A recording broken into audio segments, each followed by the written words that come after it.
आज फिर प्रभु भोज हमारे बीच में है और इस प्रभु भोज के विषय में मैं चाहता हूं हम यूहन्ना की अंजील उसका 6 अध्याय उसका 54 वचन पढ़ेंगे। यूहन्ना की अंजील उसका 6 अध्याय उसका 54 वचन 54 वचन। जो मेरा मांस खाता और मेरा लहू पीता है अनंत जीवन उसी का है। आमीन।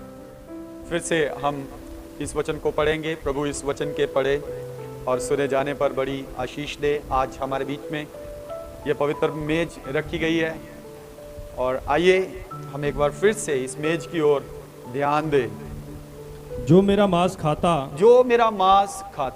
और मेरा लहू पीता है अनंत जीवन उसी का है। अनंत जीवन उसी का है। अनंत जीवन उसी का है। आज एक बड़ी खास बात हमें सीखने को मिलेगी। जब हम यीशु के पास आते हैं तो क्यों आते हैं? जब हम यीशु के पास आते हैं कौन सा जीवन पाने के लिए आते हैं? जब हम यीशु के पास आते हैं तो कौन से जीवन की खोज में आते हैं? यदि हम अपने जीवनों को जांचें, परखें, कलीसिया में ध्यान दें, अपने परिवार में ध्यान दें, इधर उधर मसीह परिवारों की ओर ध्यान दें, तो जितने लोग मसीह के पास आए वे शरीर का पानी पीने के लिए आए। कौन सा पानी पीने के लिए? शारीरिक पानी पीने के लिए, शारीरिक प्यास बुझाने के लिए। जितने लोग यीशु के पास आए वे अपनी शारीरिक भूख को मिटाने के लिए आए। कौन सी भूख मिटाने के लिए?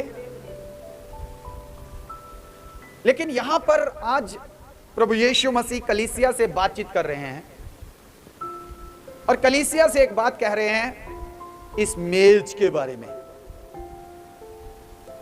अपने उस बदन के विषय में और उस लहू के विषय में जो हमारे लिए तोड़ा गया और हमारे लिए बहाया गया। कोई व्याख्या भी करने की जरूरत नहीं है, बड़ा साफ साफ लिखा है, वह जो इस रोटी में से खाता है या मेरे बदन में से, क्या लिखा है? मेरे मांस में से, मेरे मांस में से खाता है और मेरे लहू में से पीता है। अब ना तो यहां पर मैंने मांस रखा है और ना यहां पर लहू रखा है। यहां पर रोटी रखी गई है और यहां पर दाखरस रखा गया है। लेकिन यीशु मसीह हमें कह रहे हैं कि जो मेरे मांस में से और मेरे लहू में से खाता और पीता है अनंत जीवन उसी का है। अनंत जीवन। हम यीशु मसीह के पास आ रहे हैं ये 60 साल के जीवन के लिए, ये 70 साल के जीवन के लिए, ये 80 साल के जीवन के लिए, जिसमें ये हड्डियां दर्द करती हैं, जिसमें ये सिर दर्द करता है, जिसमें ये कमर दर्द करती है, जिसमें कई तरह के दुख हैं, जिसमें कई तरह के कष्ट हैं, जिसमें कई तरह की उलझने हैं, जिसमें कई तरह का संघर्ष है। हम इस जीवन की सुख सुविधा के लिए आते हैं, लेकिन यीशु मसीह हमसे कुछ और बात कर रहे हैं। यीशु मसीह हमसे कुछ और बात कर रहे हैं। कुएं पर सामरी स्त्री पानी भरने के लिए आई ताकि पानी भर के अपने घर ले जाए और वह पानी जीवित रहने के लिए पिए, क्योंकि पानी के बिना हम सब जानते हैं जीवन नहीं है। सो रोज आती थी, पानी भर के ले जाती थी, पानी भर के ले जाती थी। लेकिन आज जब वो कुएं पर आई है तो वहां यीशु मसीह उसे मिले, वहां उसे, अब यीशु मसीह उससे बातें करने लगे उसके जीवन के विषय में। जो उसके जीवन में चल रहा है वह सारी बातें एक नबी की तरह यीशु मसीह बताने लगे। थोड़ी देर के बाद यीशु मसीह ने कहा, यदि तू मुझसे पानी मांगती तो मैं तुझे ऐसा जल देता, जो कौन सा जल था? जीवन का जल, जिसे पीकर तू प्यासी नहीं होगी। क्यों यीशु मसीह ने यह कहा? क्योंकि यीशु मसीह ने जब उसे पानी पीने के लिए कहा, ऑफर दिया कि मैं तुझे पानी पिला सकता हूं, उस वक्त वह सामरी स्त्री क्या सोचने लगी? किसी को याद है? वो सोचने लगी, ना इसके पास घड़ा है, ना इसके पास बाल्टी है, ना इसके पास रस्सी है, ना कोई कुंडा, ना कोई संगल, ये मुझे पानी कहां से पिलाएगा? शरीर के पानी के बारे में सोचने लगी। लेकिन यीशु मसीह वहां पर भी कौन सी बात कर रहे थे? हालेलुया, वे अनंत जीवन की बात कर रहे थे। यीशु मसीह वहां पर अनंत काल के लिए जीवित रहने की बात कर रहे हैं। यीशु मसीह वहां पर जीवन के जल के विषय में बात कर रहे हैं। हालेलुया। आज जब हम प्रभु की मेज के सन्मुख आते हैं तो यहां पर ये रोटी, ये दाखरस जो रखा है, इसे हम क्या समझ के खाते और पीते हैं? क्यों खाते और पीते हैं? क्या समझ के खाते और पीते हैं? क्यों इसमें से खाते और पीते हैं? दो सवाल है, क्या समझ के खाते पीते हैं और क्यों खाते पीते हैं? कुरिन्थियों की पत्री में लिखा है, यीशु मसीह ने कहा कि मेरी मौत की याद में तुम यह किया करो, मेरी मौत की याद में तुम रोटी में से खाओ, दाखरस में से, क्योंकि ये मेरा बदन है। ये रोटी मेरा बदन है, मेरा शरीर है, मेरा मांस है, जो तुम्हारे लिए तोड़ा जाएगा, जो तुम्हारे लिए तोड़ा जाएगा। अब धर्मगुरुओं के हाथ में जाएगा, रोम सरकार के हाथों में जाएगा, फरीसियों के हाथ में जाएगा, याजकों के हाथ में जाएगा, और इस बदन को क्या किया जाएगा? तोड़ा जाएगा। क्या किया जाएगा? ये तुम्हारे लिए तोड़ा जाएगा, और ये लहू तुम्हारे लिए बहाया जाएगा। उसने कहा, लहू में ये मैं नई वाचा तुम्हारे साथ बांधता हूं। ये नई वाचा क्या है? Eternal life. ये नई वाचा क्या है? इटर्नल लाइफ, अनंत जीवन, सदा का जीवन, सदीपक जीवन। हम इसे मांस और लहू समझ रहे हैं, हम इसे मांस और लहू समझ रहे हैं, हम इसे रोटी और दाखरस समझ रहे हैं। लेकिन यीशु मसीह इसके विषय में क्या सिखा रहे हैं? जो इस मांस में से, जो इस रोटी में से खाएगा और इस लहू में से या इस प्याले में से या इस दाखरस में से पिएगा, उसके पास कौन सा जीवन है? अनंत जीवन है, अनंत जीवन है। आज कुछ लोग ये रोटी और दाखरस भी इसलिए पीते हैं, इसलिए खाते हैं कि उनके रोग दूर हो जाएंगे, उनकी बीमारियां दूर हो जाएंगी, उनकी दुष्ट आत्माएं दूर हो जाएंगी, वे निरोए हो जाएंगे। हेलो, हमने प्रभु की मेज को भी संसार की मेज के साथ जोड़ दिया। हमने इस पाक रोटी को भी संसारिक रोटी के साथ जोड़ दिया। लेकिन हमें इस रोटी को, इस दाखरस को अलग नजर से देखना पड़ेगा।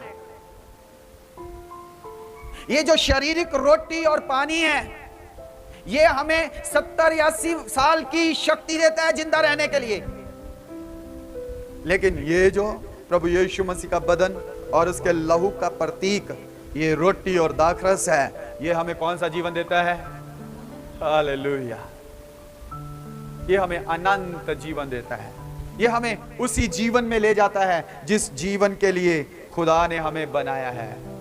वही दम हमारे अंदर फिर से फूंकता है, वही श्वास फिर से हमारे अंदर फूंकता है जो उसने इटर्नली हमारे लिए फूंके थे।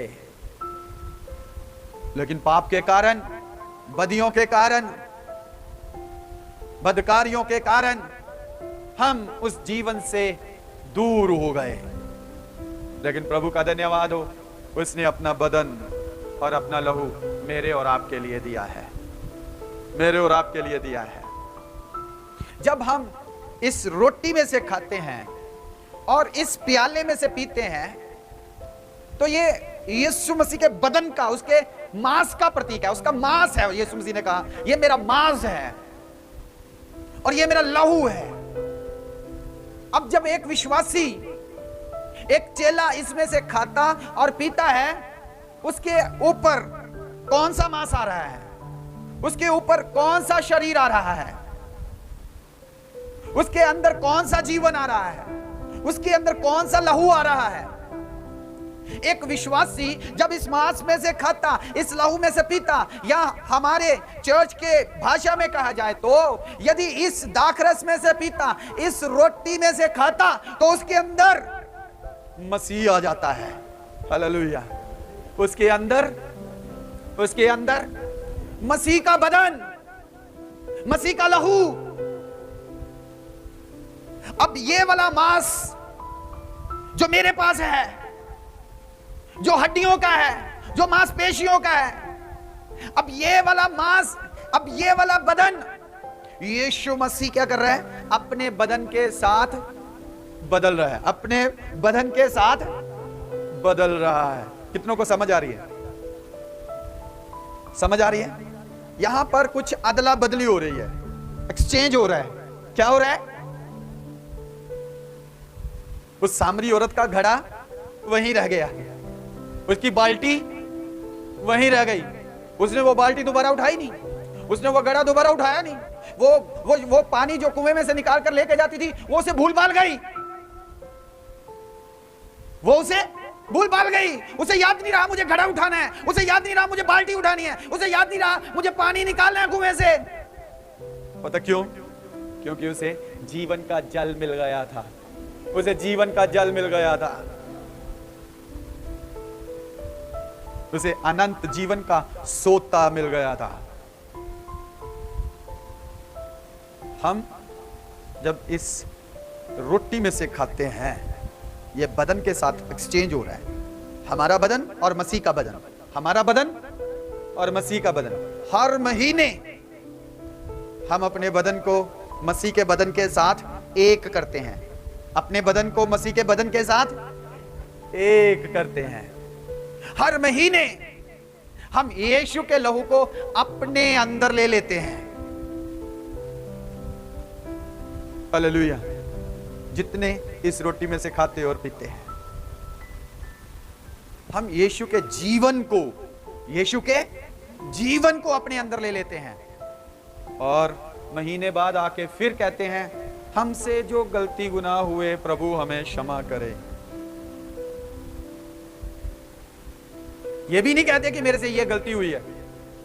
यदि हमसे कोई गलती गुनाह हुआ है तो ये कैसे मानना हुआ, ये कैसा इकरार हुआ? अरे गलती हुई है तो आपको पता है ना, क्योंकि आपके अंदर कौन है? पवित्र आत्मा है, क्योंकि खुदा आपके अंदर बसता है, क्योंकि यीशु आपके अंदर बसता है। ऐसे ऐसे क्लिक होता है, ऐसे चिटकी से ऐसे पता चलता है मेरे से गलती हो गई। विश्वासी को ऐसे पता चलता है मेरे से गलती हो गई। जिसके पास यीशु है, एक मिनट में, एक सेकंड में पता चल जाता है मेरी जुबान से कुछ गलत निकल गया। उसी वक्त अपने आप को वो इंसान क्या करता है? दुरुस्त करने की कोशिश करता है, अपने आप को कोसता है, अपने आप को कोसता है, कहता है नहीं तूने गलत किया है, नहीं तूने गलत किया है। और हम सारा महीना यीशु की देह को लिए हुए हैं। किसकी देह को? किसकी देह को? सारा महीना हमारे अंदर किसका लहू? किसका लहू? यीशु का लहू। और फिर भी क्या करे जा रहे हैं? फिर भी क्या करे जा रहे हैं? गलती गुनाह। क्या करे जा रहे हैं? गलती गुनाह। क्यों? क्योंकि हमने इस रोटी को रोटी ही समझा है, हमने इस दाखरस को पीने वाला जूस ही समझा है। ये जूस नहीं है, ये डबल रोटी नहीं है, ये बंद नहीं है, ये यीशु का बदन है जिसे मैं हर महीने लेता हूं, जिसे मैं हर रोज पहनता हूं। ये यीशु का लहू है जो हर रोज मेरी रगों में दौड़ता है। ये यीशु का जीवन है जो मुझे और आपको दिया गया है। अगर हमने उसके मांस को डबल रोटी समझ के खा लिया, अगर हमने उसके लहू को दाखरस या जूस समझ के पी लिया, हम पर कोई असर नहीं, हम पर। लेकिन यदि हम ये समझें, ओ आज पाक मेज है, आज पवित्र भोज है, आज मुझे जिस रोटी में से खाना है, जिस दाखरस में से पीना है, वो आम रोटी और दाखरस नहीं है, वो प्रभु का बदन है जो मेरे बदन के ऊपर आ जाएगा। मेरा बदन खत्म हो जाएगा और मसीह का बदन मुझ पर चढ़ जाएगा। गीत गा रहे थे ना, रंग छड़े आए मैनू रंग छड़े आए, अपने लहू दे नाल रंग छड़े आए, रंग छड़े आए मैनू रंग छड़े आए। उसके बदन से, उसके मांस से उसने मेरे मांस का वटांदरा कर दिया। हालेलुया। उसके लहू से उसने मेरे और आपके लहू का वटांदरा कर दिया। अब मैं एक विश्वासी हूं, मैं एक चेला हूं, मैं एक प्रचारक हूं, मैं एक सेवक हूं, मुझे कैसा अपना जीवन व्यतीत करना है। मुझे हमेशा इस बात को समझना है। पौलुस रसूल कहता है, मैं मसीह के दाग, मैं मसीह के दाग, दूसरे शब्दों में कहे तो मैं मसीह के जख्म, मैं मसीह के जख्म अपने बदन में लिए फिरता हूं। समझ आ रही है आपको? आप रजिंदर नहीं हैं, आप यीशु मसीह हैं। आप राधे कृष्ण नहीं हैं, आप यीशु। आप राजू नहीं हैं या राजकुमार मट्टू नहीं हैं, आप यीशु। आप रंजीत नहीं हैं, आप यीशु। बोलिए पिछला शब्द, यीशु मसीह है। समझ आ रही है आपको? उर्मिला, आप उर्मिला नहीं हैं, आप यीशु मसीह हैं। समझ आ रही है आपको? क्यों आप यीशु मसीह हैं? क्योंकि आप उसका बदन और उसका लहू हर महीने अपने अंदर ले रहे हैं, अपने ऊपर ले रहे हैं, अपने अंदर ले रहे हैं, अपने ऊपर ले रहे हैं। अब तक तो बोटी बोटी करके, बुरकी बुरकी करके पूरा बदन बन जाना चाहिए। हाँ, कितने सालों से हम मसीह में चल रहे हैं। कोई 5 साल से रोटी में से खा रहा है, दाखरस में से पी रहा है, कोई 10 साल से, कोई 2 साल से, कोई साल से, कोई 15 साल से, कोई 20 साल से। क्या कर रहे हैं हम? इस रोटी में से खा रहे हैं और इसमें से तो बोटी बोटी करके, बुरकी बुरकी करके अब तक पूरा बदन बन जाना। अगर नहीं बना तो आज इस पाक मेज के दिन खुदावंद हमसे कहता है, ये मेरा बदन है, ये मेरा लहू है, जो कोई इसमें से खाता और पीता है उसके पास अनंत जीवन है, उसके पास अनंत। ये अनंत जीवन ना मेरे पास है ना आपके पास है, ये अनंत जीवन यीशु मसीह है। और जो इसमें से खाता और पीता है उसके पास अनंत जीवन है, मतलब उसके पास यीशु मसीह है। जिसके अंदर यीशु, जिसके बाहर यीशु, जिसके खून में यीशु, जिसके बदन में यीशु, जिसकी सोचों में यीशु, जिसके ख्यालों में यीशु। फिर वह पाप करेगा, फिर वह गलतियां करेगा, फिर वह गाली गलौज करेगा, फिर वह लड़ाई झगड़ा करेगा। वह अपने आप को हमेशा संभालेगा। ऐ ईमानदारों, ऐ विश्वासियों, इस संसार की वस्तुओं पर मन ना लगाओ। इस संसार की वस्तुओं के लिए परमेश्वर के पास ना आओ। इस संसार के जीवन के लिए परमेश्वर के पास ना आओ जो 70-80 वर्ष का है। इसलिए खुदा के पास आओ क्योंकि खुदा ने आपको इटर्नल लाइफ दी है, खुदा ने आपको अनंत जीवन दिया है। उस अनंत जीवन को कैसे बिताना है उसको सीखने के लिए, उसकी ट्रेनिंग लेने के लिए उसके पास आओ कि हाँ अब्बा पिता आपके पास आना है, हाँ यीशु मसीह नासरी आपके साथ राज्य करना है, हाँ पवित्र आत्मा आपके साथ रहना है। मुझे अभी से सिखला अनंत काल के लिए कैसे जीना है, अनंत काल के लिए कैसे जीना है, अनंत काल का अनुभव कैसा होगा। यदि आपने यीशु मसीह पर विश्वास किया है, यदि आपने यीशु मसीह की कुर्बानी पर विश्वास किया है, यदि आपने ये विश्वास किया है कि यीशु मसीह आपके गुनाहों के लिए मारे गए, आपके गुनाहों के लिए, आपके अपराधों के लिए कुचले गए, आपके लिए उन्होंने जान दी है, आपके लिए अपना लहू बहाया है।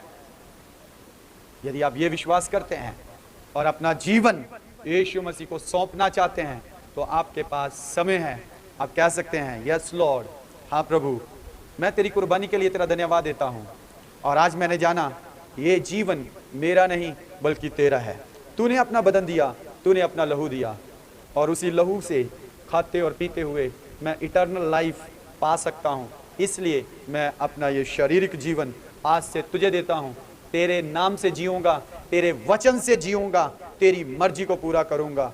जैसे तू चाहे वैसे ही चलूँगा। अपनी आंखों को बंद करें, प्रार्थना की हालत में हो जाए। अपनी आंखों को बंद करें, प्रार्थना की हालत में हो जाए।